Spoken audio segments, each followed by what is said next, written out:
Vamos dar início, então, ao nosso momento de estudo. Hoje é o dia de Santa Ceia, né? Um pouco mais compacto, né? Mas já vou adiantar que, certamente, não vou conseguir chegar até o final do estudo de hoje. Haja vista que é um assunto meio complicado de tratar, né?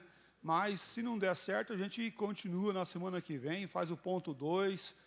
Eu acho que o importante é a gente não ficar dúvida e trabalharmos bem o assunto, né?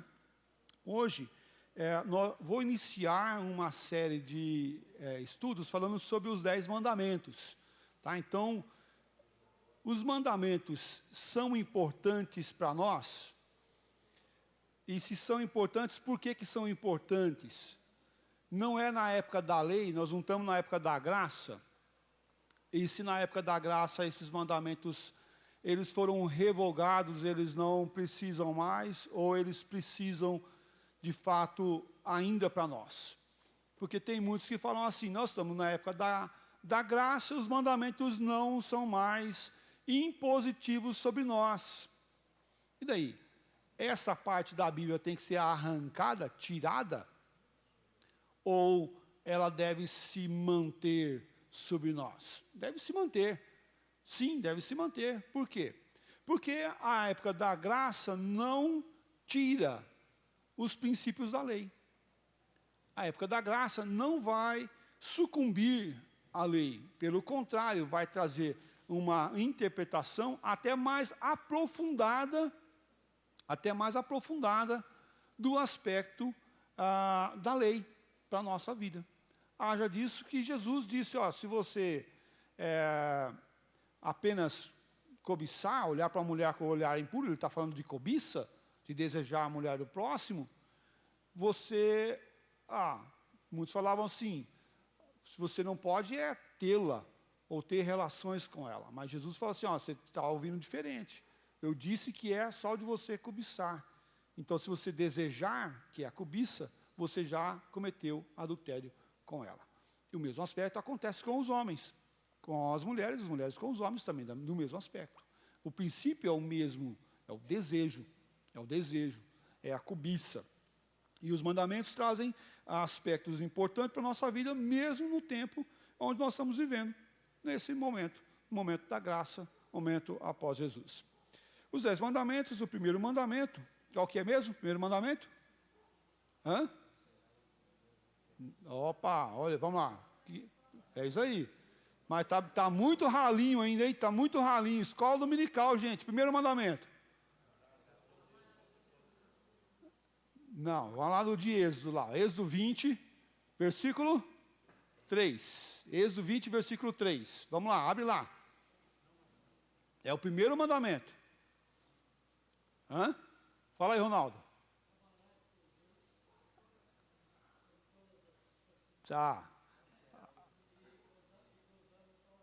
Tá, não, mas aí... Não, calma aí, vamos lá. Abre lá o texto de Êxodo, capítulo 20, versículo 3. Isso, garoto. Vamos lá.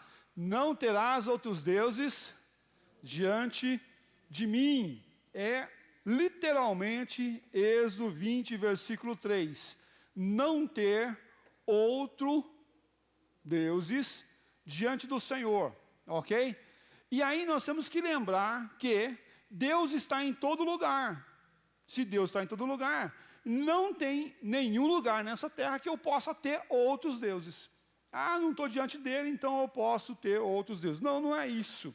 Não é esse aspecto geográfico, mas é o aspecto da nossa adoração, da nossa busca ao Senhor, da nosso colocar diante do Senhor com ações de graças.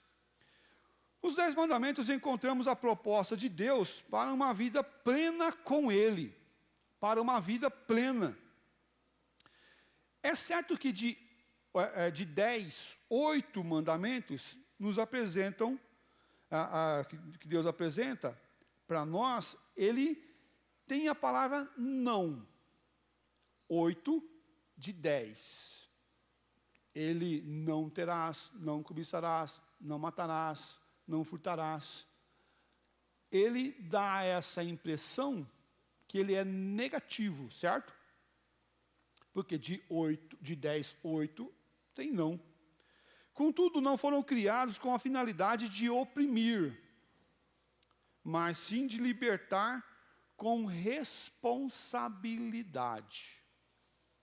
Libertar com responsabilidade. Eu posso caminhar pelo caminho, e o que eu não posso fazer nesse caminho é virar para a direita, é virar para a esquerda, parar, estacionar. São as normas e as regras que nos libertam a continuar. Deus não está nos impedindo de ir, mas ao ir, Ele nos mostra como irmos e como nos mantermos íntegros no caminho. Isso é libertação, né? Isso é libertação. E no primeiro mandamento, Deus nos apresenta como o único Deus.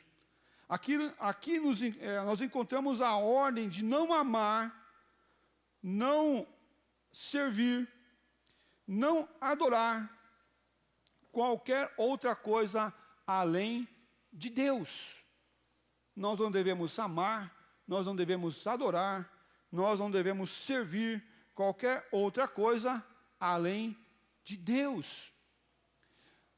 Talvez você possa estar falando, mas pastor, o senhor está chovendo no molhado, porque aqui nós não temos nenhuma imagem, nenhum aspecto de santos, nós não temos nada disso, né, no nosso meio. Mas nós vamos chegar lá no final, e eu quero chegar no final com esse propósito, de fazer uma reflexão maior do que apenas as imagens. Porque tem algo, e muitas vezes nós temos coisas, que nós colocamos como ídolos, como deuses, em nosso coração e em nossa vida. E nós começamos a servir essas questões como Deus, aquele que manda em nós, aquele que nos determina a nossa tarefa, o nosso fazer, determina a nossa caminhada. E nisso nós não podemos... a nossa vontade não pode estar pautada nessas coisas, mas sim a nossa vontade deve estar pautada em Deus. É da vontade de Deus, Deus quer isso para mim, Deus deseja isso para mim, então está em conformidade com a palavra do Senhor, então eu faço. Olha só, 96% dos norte-americanos diz crer em Deus, contudo, 40% diz que nunca ter tido a experiência de nascer de novo ou um ponto de virada em sua vida. 96% dos norte-americanos falam que eles são cristãos, creem em Deus, mas 40% desses 96% dizem que não tiveram nenhuma experiência, não tiveram nenhum impacto, não tiveram nenhum momento na sua vida de nascer de novo ou de uma virada de vida. Ah, mas eu nasci na igreja, vivo na igreja, tá, mas você teve um momento que você compreendeu esse processo e agora você vai servir a Deus de forma mais intensa, com todo o seu coração. Sim, no paganismo, Deus existe para servir o ser humano. No paganismo, Deus existe para servir o ser humano. Já no cristianismo, o ser humano serve a Deus. Percebe a diferença? Aqui eu tenho um Deus que me serve, um Deus que resolve os meus problemas. E aí nós justificamos isso com as campanhas, é justificado com o buscar incessantemente. Ah, você vai no monte, você vai jejuar, ou você vai ofertar, ou você vai fazer a campanha dos 70, dos 40, dos 150, dos 400, e aí vai, né? As campanhas mais mirabolantes que existem. E aqui é o Deus que vai ter que me servir, porque eu fiz algo, e agora esse Deus se prostra diante de mim e atende o meu desejo. Mas no cristianismo de fato e verdadeiro, aonde Deus é esse Deus soberano e único, eu sirvo a Ele. Eu sirvo a Ele. não importa se Ele me abençoa ou não, eu continuo servindo a Ele. Mas o que isso tem a ver com idolatria? Tem a ver com idolatria, porque aqui eu crio falsos deuses. É o Deus da campanha, é o Deus do dinheiro, porque eu ofereço e Ele me dá, é o Deus da promessa, é o Deus do resultado e que muda a minha vida. Percebe como há questões até religiosas dentro de igrejas ditas evangélicas que têm um rito pagão, um rito de oferendas, um rito que é de colocar algo diante do Senhor e eu ofereço uma oferenda e Ele me dá a contrapartida da oferenda. E isso daí nós vemos no nosso mercado cotidiano, que nós vamos lá e eu compro algo no comércio, o que eu tenho que fazer? Eu pago e a pessoa me dá o que eu peguei. É o comércio, é o paganismo, eu pago. E paganismo tem esse sentido de pagar. Eu pago e recebo.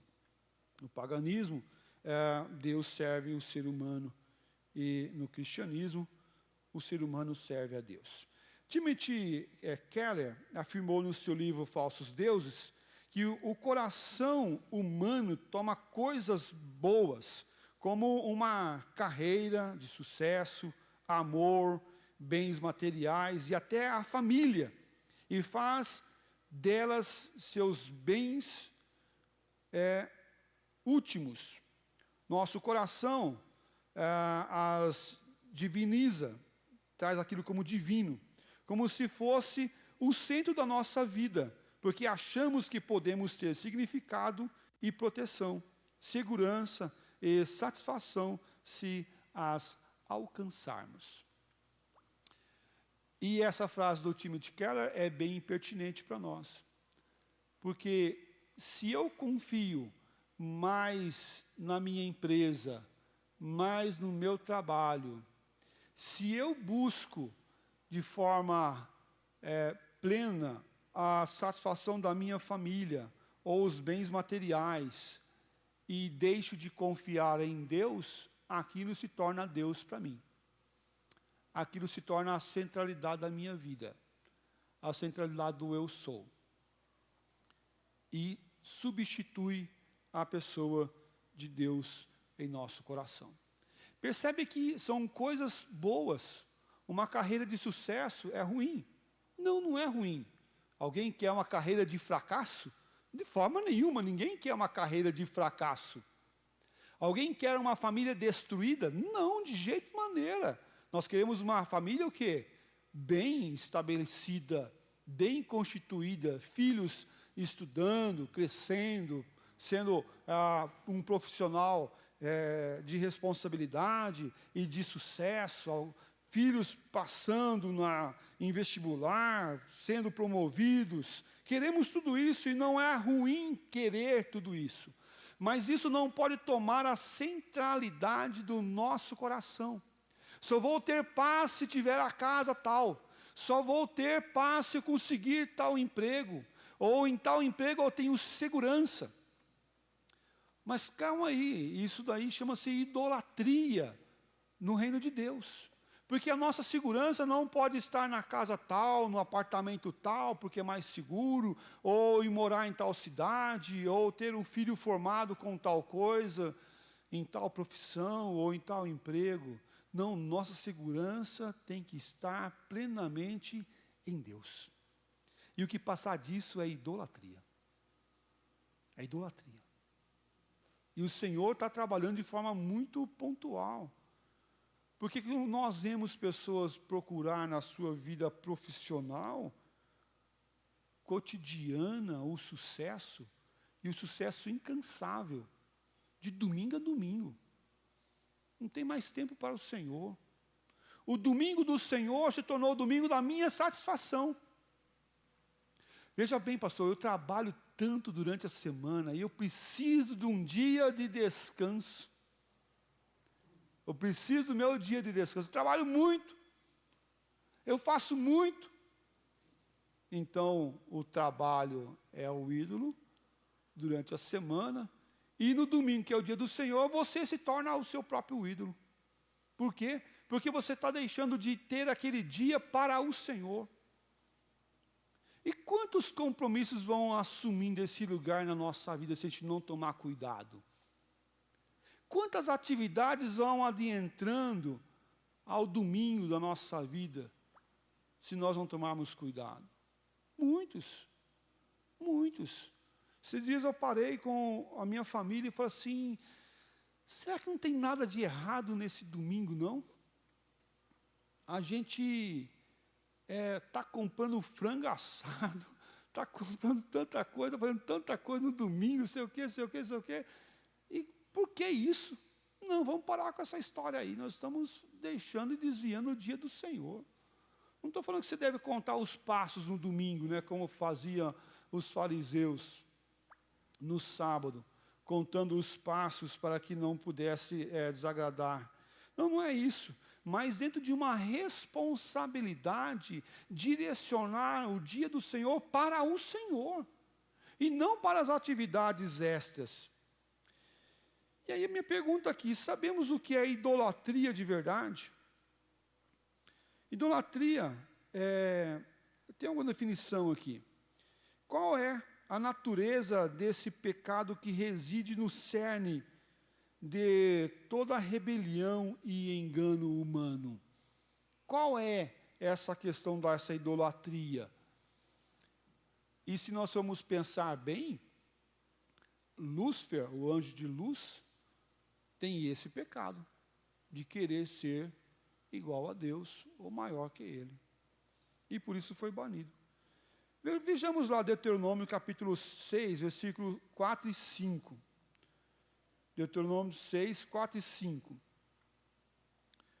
Fala assim, ouve Israel, o Senhor nosso Deus é o único Senhor. Amarás, pois, o Senhor, teu Deus, de todo o teu coração, e de toda a tua alma, e de toda a tua força.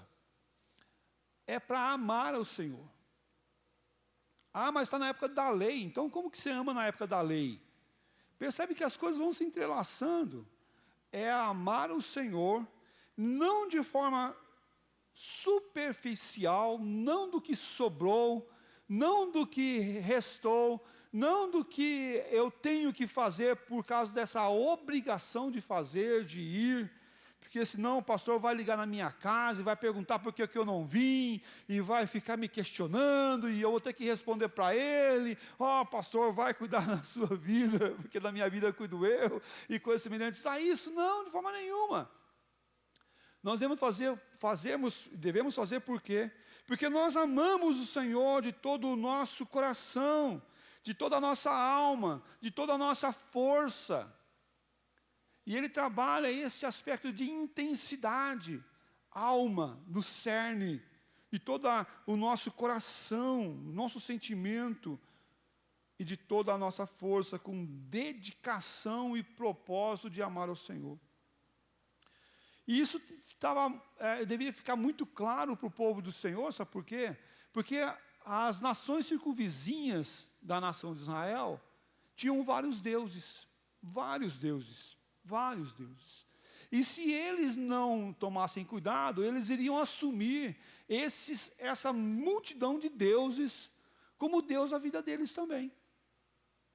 Eram deuses da agricultura, do entretenimento, do governo, do amor, da guerra e de muitas outras funções. De muitas outras funções. Assumindo um papel na vida de cada um, do indivíduo, e aí trabalhando aspectos.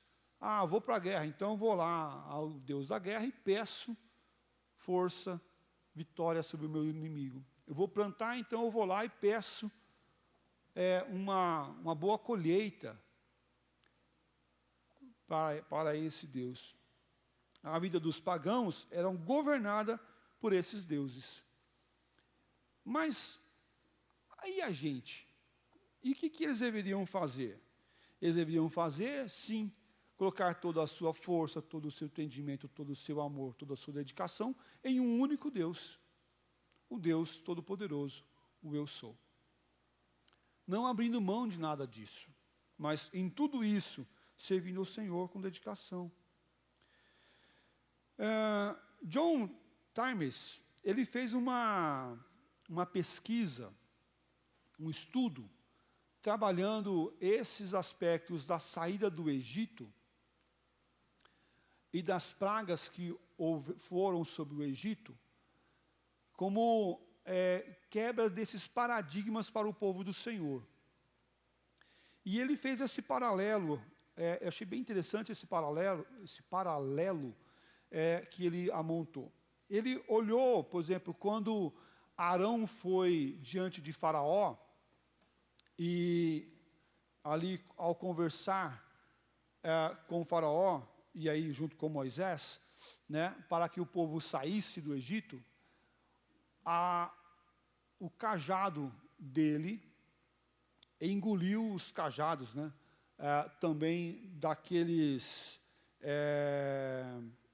aquele povo dos magos ali. A serpente, os cajados se tornaram serpente, a dele se tornou serpente, e o de Arão engoliu as outras serpentes. Por que isso aconteceu? Isso teve um significado. E o significado foi, dentro desse estudo, foi o seguinte, que de um lado do Egito, havia um deserto muito grande, foi para onde o povo do Senhor saiu. E apenas uma faixa longa e estreita era a parte fértil no Egito. A parte do deserto, eles criam que ali só haviam serpentes. Só havia serpentes por causa da ausência dos deuses. Então, os deuses não estavam naquela região do deserto, e por isso não era frutífero, não era um lugar bom, não era um lugar para plantar, e ali só havia serpentes. Onde as serpentes, o que há? Só é morte e destruição. Então, dentro dessa análise, ele trabalhou, olha, o Senhor, ao transformar o cajado em cobra e engolir as outras, o que aconteceu?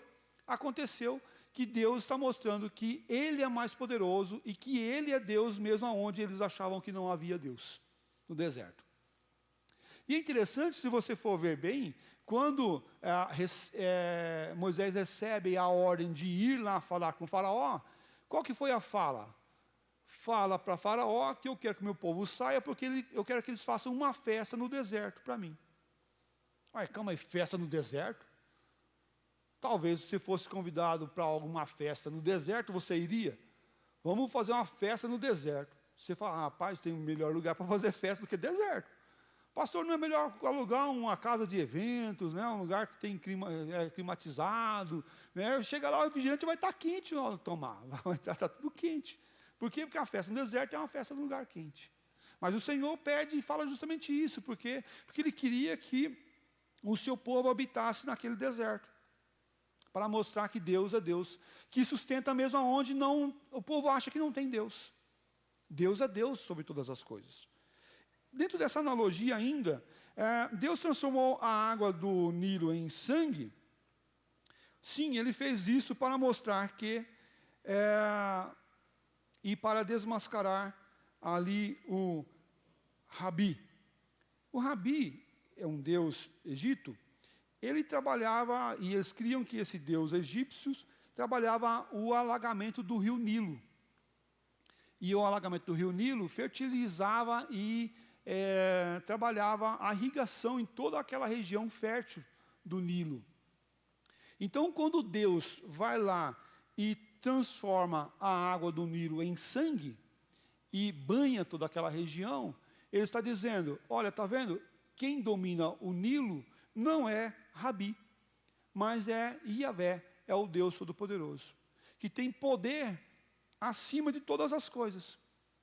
Da mesma forma, quando na praga das rãs, ele trabalha esse aspecto.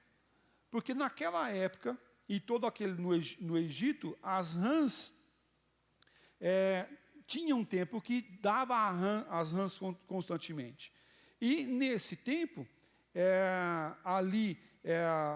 as rãs ficavam cogitando, né, ficavam gafanhando a região do Nilo, e ali eles criam que o Deus responsável por essa aflição anual era Hecate. Esse Hecate, ele trabalhava essa multiplicação das rãs, mas do alimento também dos jacarés que tinham no Nilo, e a proteção deles nesse tempo. Então Deus, quando faz a multiplicação das rãs, as rãs não ficam no Nilo, as rãs saem e vão para toda a cidade. Então o que está falando nesse momento? Olha, está vendo? O Hecate, que protegia vocês das rãs, não serve. Quem serve sou eu, que tenho poder sobre as rãs. E é interessante essa analogia, porque se nós formos ver bem, até as próprias pragas podem e estão debaixo do poder de Deus. Deus permite. Deus permite. A praga dos animais domésticos e da escuridão. Olha só, outro aspecto interessante aqui. Deus mandou a praga aos animais domésticos e a praga da escuridão para desmascarar Aman-Ra. Aman-Ra era o Deus Sol, crido como a fonte da vida, de toda a vida. Inclusive, Faraó deveria adorar Aman-Ra, porque Aman-Ra era a fonte de toda a vida, e dentro da mitologia, Faraó era filho de Aman-Ra. E aí, Deus vai lá e manda a escuridão, Deus vai lá e manda as pragas sobre os animais domésticos, para mostrar que Ele é Deus acima de tudo isso. Quem é Deus? Deus é quem pede a nossa adoração exclusiva. Deus é quem pede a nossa busca diante dEle. Esses aspectos podem parecer como algo do passado. Aconteceu no passado, aconteceu lá atrás. Mas temos lições e que devemos aprender no nosso dia de hoje sobre esses aspectos. Lições importantes que vão mexer com a nossa vida. Vamos examinar alguns pontos que nós devemos observar sobre esses aspectos da adoração a outros deuses. O primeiro aspecto é o aspecto do prazer. O que nós chamamos do hedonismo. Hedonismo é um aspecto do prazer, da autossatisfação. E com certeza nós já ouvimos algumas vezes, algumas frases na mídia, falando assim, você tem direito de ser feliz. Você tem direito de ser feliz. Nós já ouvimos assim, siga o teu coração. Faça o que você achar de bom. Faça o melhor para você mesmo. Nós já ouvimos pessoas falarem assim, se ame mais, se cuide mais. Mas calma aí. O que você quer? Está em Deus ou está em você? Senão você se torna o Deus de você. A busca do prazer, por causa do prazer, ela é danosa. Porque ela alimenta o nosso ego. E é muito bonito, é muito legal e muito gostoso pensar assim, eu me amo, olha como que é bom sentir feliz, eu vou naquela igreja, eu me sinto feliz, eu me sinto realizado, eu me sinto contente. Olha, isso daí é hedonismo. É o prazer pela busca do prazer. A vontade pela busca da vontade. E não no desejo de colocar Deus no centro da sua vida. A vida é sua, então você é um idólatra. Se a vida é sua, você é um idólatra. Você está se curvando diante de você mesmo.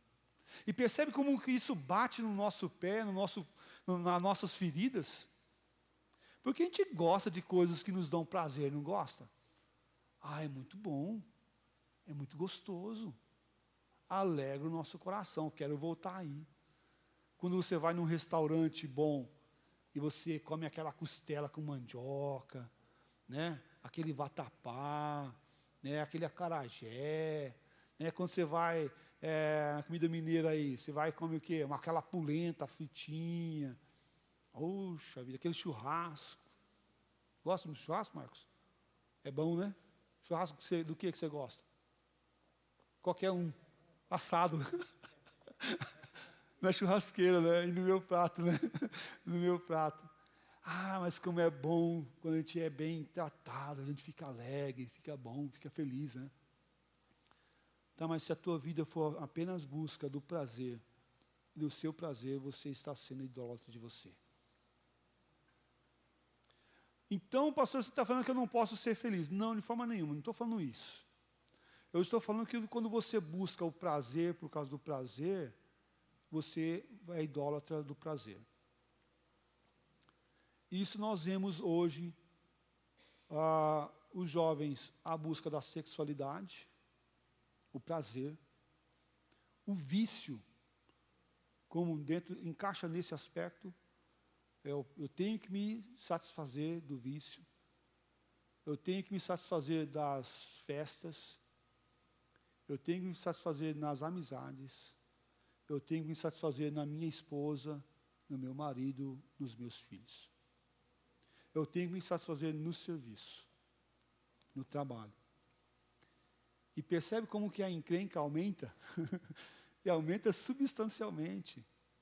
Porque não é apenas se dobrar diante de uma imagem. É se dobrar diante de você, dos seus desejos, dos seus impulsos naturais que você tem. Então, qual que é o aspecto para nós aqui? O aspecto para nós aqui é, eu tenho que me alegrar no Senhor, eu tenho que servir ao Senhor e eu vou me alegrar nele. Eu me alegro no meu trabalho, e aí, porque o Senhor me colocou naquele trabalho. E eu vou ser um bom funcionário, não por causa do meu chefe, não por causa do dinheiro que eu vou receber no final do mês, mas por causa do meu Senhor. Eu faço por causa de Deus. E aí cai um monte de porcaria nesse meio tempo aqui. Porque aí eu faço para Deus, então eu chego no horário, eu saio no horário certo, eu não vou fazer corpo mole, eu vou fazer com dedicação, porque eu faço não para quem está vendo, ou os homens que estão vendo, mas eu faço para Deus que me vê todo o tempo. Eu me alegro com a minha esposa, porque o Senhor me deu. E eu vou cuidar bem dela, não se ela está de bem comigo ou se não está de bem comigo, mas por causa do meu Senhor. Eu me alegro com o meu filho, porque Deus me deu o meu filho. E eu vou me dedicar para o Senhor, cuidando dele em todo o tempo. Percebe como que isso muda o propósito? O filho não se torna o rei da casa. E tem muitos filhos aí que é reizinhos. É príncipes e princesas que reinam sobre os pais. Tem muita coisa aí. É o trabalho que eu não posso perder e assim por diante. Eu convido você a abrir Filipenses capítulo 3, versículos 18 e 19. E eu falei que a gente não ia conseguir chegar até o final, já 10 e 20, e estamos bem no começo ainda, irmãos. Vamos lá. Filipenses 3, 18 e 19. Valdemir, você pode ler para nós, por favor?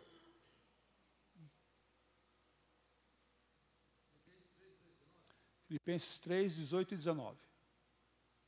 Pois muitos andam entre nós, os quais repetidas vezes eu vos dizia, agora vos digo até chorando que são inimigos da cruz de Cristo. O destino deles é a perdição, Deus deles é o ventre, e a glória deles está na sua infâmia, visto que só se preocupam com as coisas terrenas. Olha só, o destino deles é a perdição, por quê? Porque eles estão servindo outros deuses. O Deus deles é o ventre e a glória deles está na sua infâmia, visto que só se preocupam com as coisas terrenas. Eles buscavam o quê? A satisfação própria. É o ventre, é o que está aqui dentro. É o que me dá prazer. O prazer pode ser comparado com a substância viciante, impelindo-nos a buscar cada vez mais para alcançar o mesmo efeito. E quer ver só algo que está em nosso tempo, com os jovens, mas muitos adultos e muitas pessoas até idosas fazem isso, é olhar o WhatsApp o dia todo. Se chegou alguma mensagem, olhar os stories do Facebook e ficar olhando vídeos em cima de vídeos. Por quê? Porque esses vídeos eles são programados para liberar hormônios em você. A imagem, o som, é programado para te trazer alegria. É programado para te trazer uma pequena dose de alegria, uma pequena pílula de alegria. E você assiste um, aí você passa, dá aquela risadinha, aí assiste outro, aí assiste outro. E quando você viu, já passou o quê? 2, 3 horas. Do quê? De nada. De pequenas alegrias. Mas não alegria verdadeira. A alegria do hedonismo. Mas eu gosto disso. Mas você está jogando fora o que Deus te deu de melhor. O tempo. Tua dedicação a Ele. Que deveria ser para Deus e está sendo para você. A busca de você mesmo. A busca do eu. E isso nós devemos estar atentos para nós e para os nossos. Como aqueles que devem deixar essa busca do prazer. E aqui nós vamos ver que em nosso tempo essa adoração tem sido ressaltada do eu. Também eu quero abordar aqui a busca das riquezas e posses. É pecado ser rico? É pecado ter dinheiro? É pecado ter posses? Não, não é pecado. Mas pode se tornar pecado. Pode se tornar, certo? Por quê? Porque eu posso correr e viver uma vida apenas na busca da posse. Se eu não tiver dinheiro, não tenho segurança. E a minha segurança está em ter as riquezas. E aí, Mateus capítulo 6, versículo 24, fala assim: ninguém pode servir a 2 senhores, porque ou há de aborrecer-se de um e amar o outro, ou se devotará a um e desprezará o outro. Ninguém pode servir a Deus e às riquezas. E aqui ele fala de mamon, de riqueza, que é o Deus do dinheiro. O dinheiro pode se tornar um Deus? Pode. E muitas vezes se tornam. Muitas vezes se torna. Se a minha busca é uma busca constante, cega de dinheiro, de recursos, nunca está bom o suficiente, e eu sempre quero mais, sempre vou trabalhar mais, sempre vou buscar as posses para mim mesmo. Mas eu ajudo o próximo. Mas o quanto você faz e deixa de servir a Deus para buscar essa riqueza e essas posses? É o quanto você tem o teu coração nisso daí. Ninguém pode servir a 2 senhores. Ou você vai agradar a Deus, ou você vai agradar as riquezas, o dinheiro. O que nós não devemos fazer é deixar de colocar Deus sobre todas as coisas. E buscar Deus sobre todas as coisas.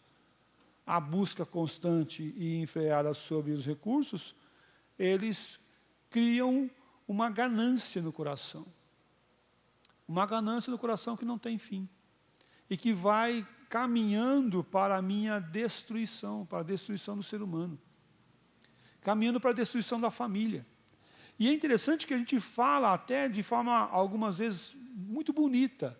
Fala assim, eu preciso ter segurança para a minha família. Eu preciso trabalhar e ter dinheiro para deixar uma herança para os meus filhos. Eu preciso ter e deixar algo que não pode roubar dela, que é a educação, mas para isso eu preciso pagar uma boa escola, que custa muito dinheiro. E algumas vezes a gente usa assim, pastor, mas dinheiro faz parte da vida, como que eu posso viver sem dinheiro? Ninguém está falando que você deve viver sem dinheiro. Criarmos uma vila que só vamos ganhar recursos por prestação de serviço. Não, não é isso. Nós estamos falando que isso não pode ser o Deus do seu coração. Não pode ser o centro da sua vida. Porque se for, você é um idólatra. E é difícil, é pesado falar que a gente é idólatra. É difícil, é ruim, dói demais. Mas é a verdade. É a verdade, se nosso coração está centrado em querer mais, em buscar mais, em ter mais, e não buscar a confiança em Deus, que vai nos dar mais, através da minha dedicação, meu esforço, sim, é verdade, através dos meus estudos, sim, é verdade, através da minha dedicação como profissional, sim, é verdade, mas sempre colocando Deus na centralidade. Porque quem pode cuidar melhor do teu filho, você ou Deus? É Deus. Que importa ganhar o mundo inteiro e perder a sua alma? Tem pais trabalhando de manhã, tarde e noite, mães trabalhando de manhã, tarde e noite, e deixando o seu filho para a professora da escola cuidar. Porque precisa ter dinheiro, porque precisa ter uma profissão, uma carreira próspera, e abandonando o seu filho na escola. Para as professoras ensinarem Marx para eles lá. Para as professoras ensinarem que eles vieram do macaco. Para eles ensinarem ideologia de gênero. Para eles lá. Para eles ensinarem que homem não precisa ser homem, pode ser o que ele quiser. E menina não precisa ser menina, pode ser o que ela quiser. É isso.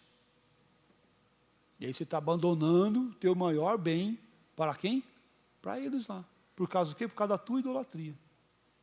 Por causa da tua ganância. A nossa segurança não está no dinheiro, não está no serviço, deve estar em Deus. E cuidando dos nossos filhos, que é nosso bem precioso, que o Senhor Deus nos deu para cuidar deles, porque eles são herança do Senhor, não são nossos. E percebe como isso daqui mexe com a gente? Porque a gente aprende o seguinte: você vai trabalhar mais, você vai ter mais. Se você se formar em mais coisas, você vai ter mais. Se você se dedicar mais, ser um bom profissional, você vai ter mais, você vai ser uma pessoa bem-sucedida. E aí vem o Evangelho de Cristo e fala assim: eu vou te abençoar, a minha bênção vem para você. E eu vou te cuidar.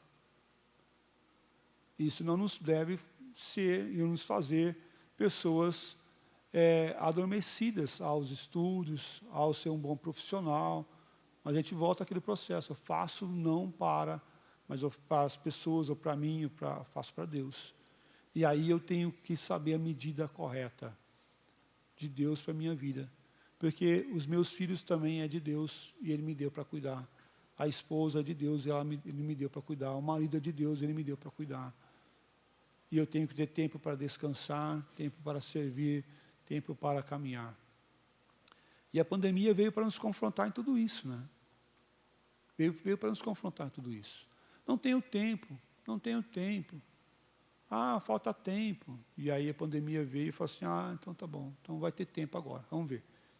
Qual vai ser a desculpa agora? E aí qual que é a nossa desculpa agora? Se nós estamos correndo atrás de nós mesmos, dos nossos próprios aspectos, nós estamos deixando Deus de lado. E isso nos faz um idólatra. Mesmo dentro das igrejas evangélicas, lamentavelmente, há uma busca pela prosperidade material. Há uma busca constante. Mesmo dentro das igrejas ditas evangélicas. E por que não dizer das igrejas reformadas? Por que não dizer? Sim, também das igrejas reformadas. Há uma busca do material até acima do próprio aspecto da vida eclesiástica. E quer ver só, dentro desse aspecto ainda, eu vi um estudo, não muito tempo atrás, alguns anos atrás, que falava o seguinte, que quando a economia do país estava mais estável, a economia do país estava mais estável e mais próspera, o número de candidatos a pastores diminuía. Quando a economia do país estava mais próspero, o número de candidatos de pastores diminuía. Quando a economia estava mais difícil e menos próspera, o número de candidatos para pastores aumentavam. Qual que é a leitura que você faz disso?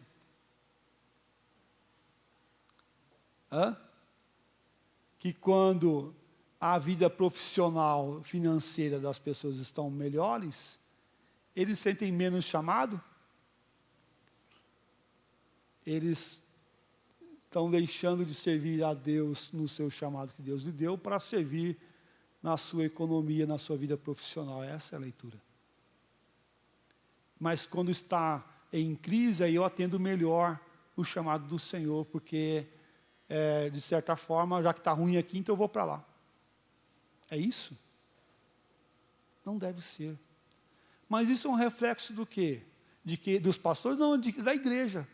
Porque de onde saem os pastores? Sai das igrejas. Sai das pessoas comuns.